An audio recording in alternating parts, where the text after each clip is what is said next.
Well, Mike, this Buccaneer team has a chance to do something that really only you guys did, and that's go to the Super Bowl.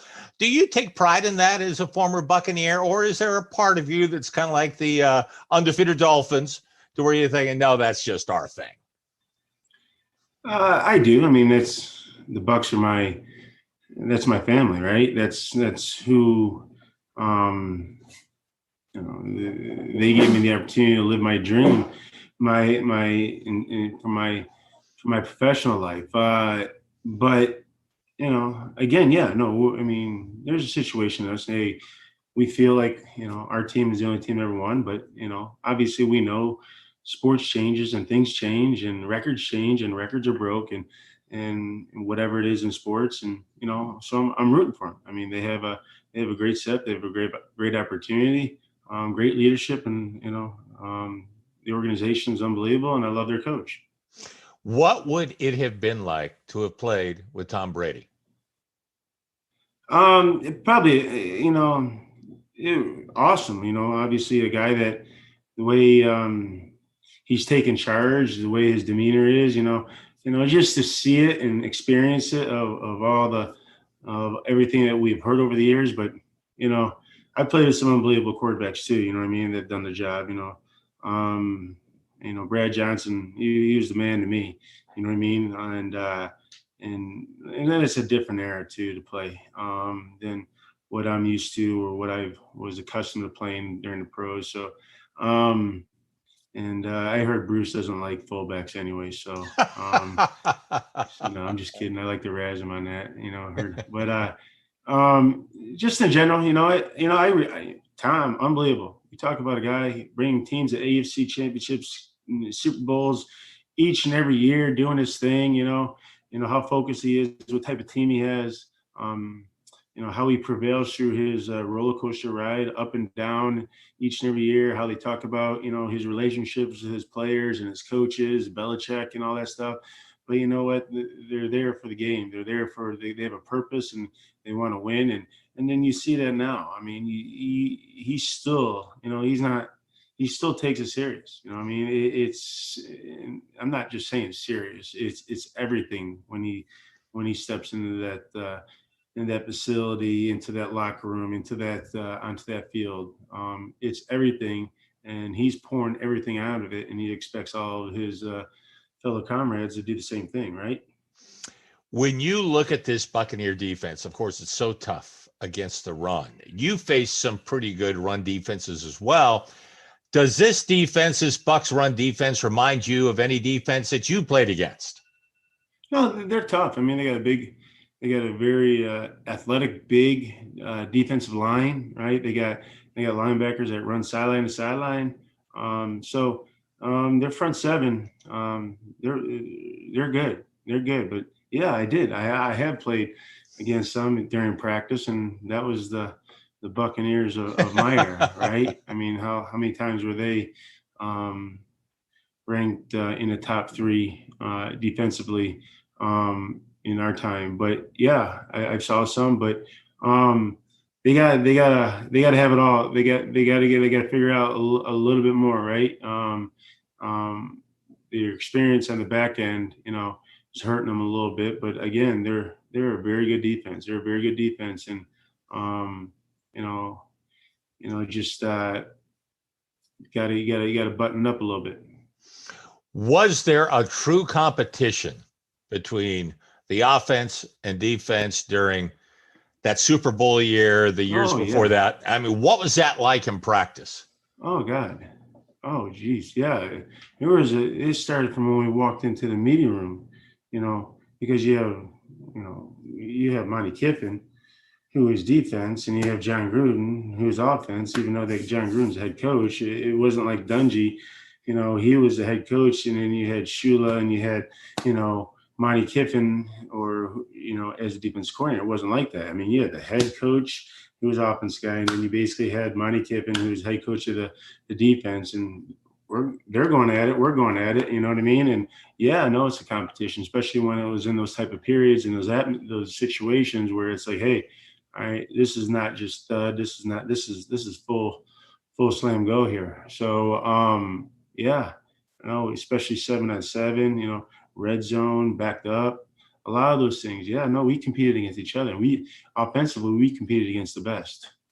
And did that make you guys better as a No football question. team? Oh, no question. No question whatsoever. When you go against talent, it makes your talent better, right? Um, and again, it's just we saw that each and every day.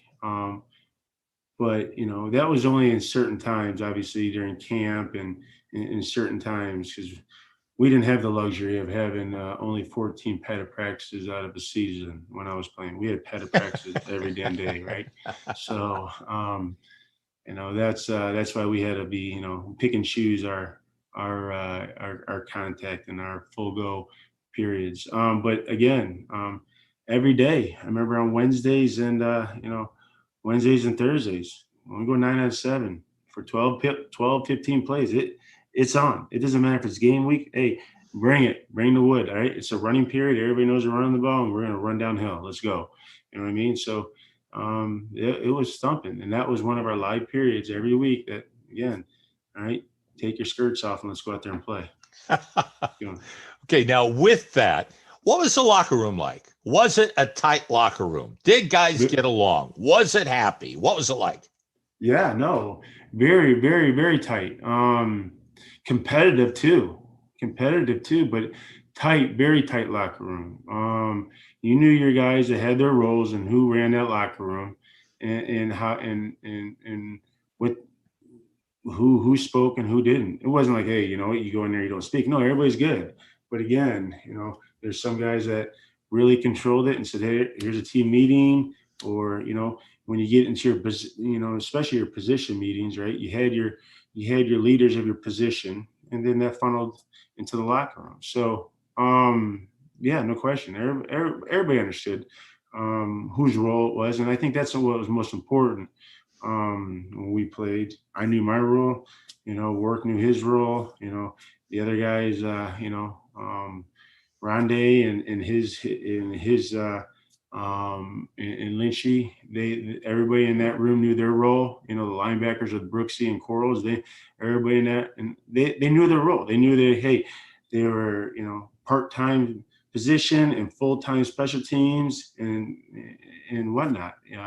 So again, everybody understood their situation, and that's why I thought, the best thing that I ever heard was, it's not the best 53 talented guys, it's the best 53 guys that are going to work together, right?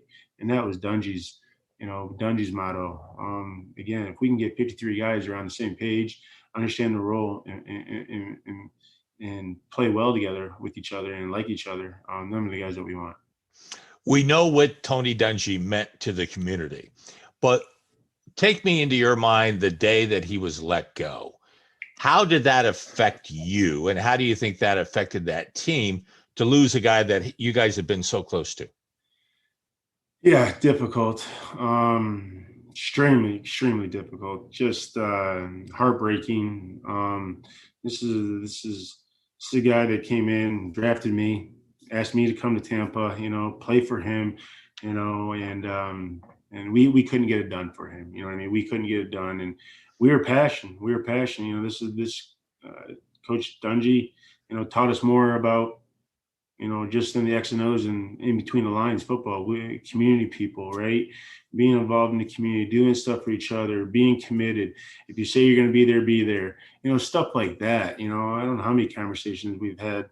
We probably had more conversations about life than X's and O's. You know what I mean? And he was a father figure. And when obviously you let down your father and either winning football games or maybe some type of mishap, it's hard to look him in the eye, right? Because, gosh, I let down this great man, right? And, a great leader and stuff like that. So, but, he was a guy that you played hard for. He had your back and you had his back. And that was a little bit of a, it wasn't little. It was very, very, very, very disappointing when obviously we couldn't get it done for how many straight years, and then they let him go.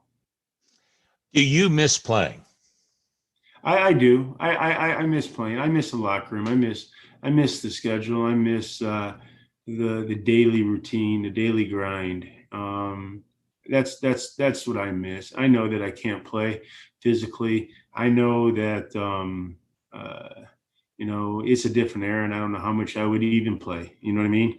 In some of these organizations, but I'm so happy and blessed that I played in the time and with the people in the organization in the community that I played for. So blessed. How often do you think running on the field at the Super Bowl, playing in the Super Bowl, do you think about that on a regular basis, or is that something you just kind of set aside? No, you do. I mean, you have these little things that pop up every year. Maybe during football season or what that somebody will send me a video or whatnot of, you know, of running, highlights of running or the Super Bowl or, hey, I was at the Super Bowl. I was, 10 years old, or I was at the Super Bowl. You know what I mean? All these people talking about it, and you do think about it, and it's just remarkable in the journey and how the journey took us there, right? Coming here in '96, losing the first 8 games, and then winning our last 6 out of 8, going 6-10, and then when we make it to the playoffs, win our first playoff game at home against Detroit, go up to Lambeau Field, and we lose a heartbreaker, and then '98, we thought we were the big guys on campus, and we, you know what? No, you guys get to sit home. You got to start being a little bit humble. You got to work a little bit harder. You know what I mean? I think that was huge for us a little bit. Everybody's predicting us to do this and do that, and then we didn't make the playoffs '98, and then '99. Hey, regroup, come back together. I think the one thing that was so awesome is the off seasons that we had with each other. It was like we were with each other the whole off season. It wasn't like with now where guys go over here and go over there and do their personal workouts, and then they come back for OTAs. We were there the whole time from March until when we started training camp, and grinding, doing the conditioning drills, doing all that stuff. I mean, that was so huge, important. But we're always reminding each other, we just lost though. We just lost. You know what I mean? We just got our butts kicked. That's why we're working out early, and then just that progression. And then we lose and we lose, Philly to Philly, and then unfortunately, obviously, the heartbreaker was losing our leader, and then we get another great coach come in, right? And then you're unaware of what's going on. Everybody's situation, everybody's on pin and needles, right? Well, what's going on? And then we come in, we bring some additions in, and then we're on the stage at the end of that year and holding up the Lombardi Trophy. Funny, a lot of unexpected events that took place that stick in your mind, and just blessed to be a part of. Just be blessed to be a part of that generation of teams that helped transition the Buccaneers into the top elite of the NFL. Mike Alstott, thank you so much for taking the time. Enjoy your holidays.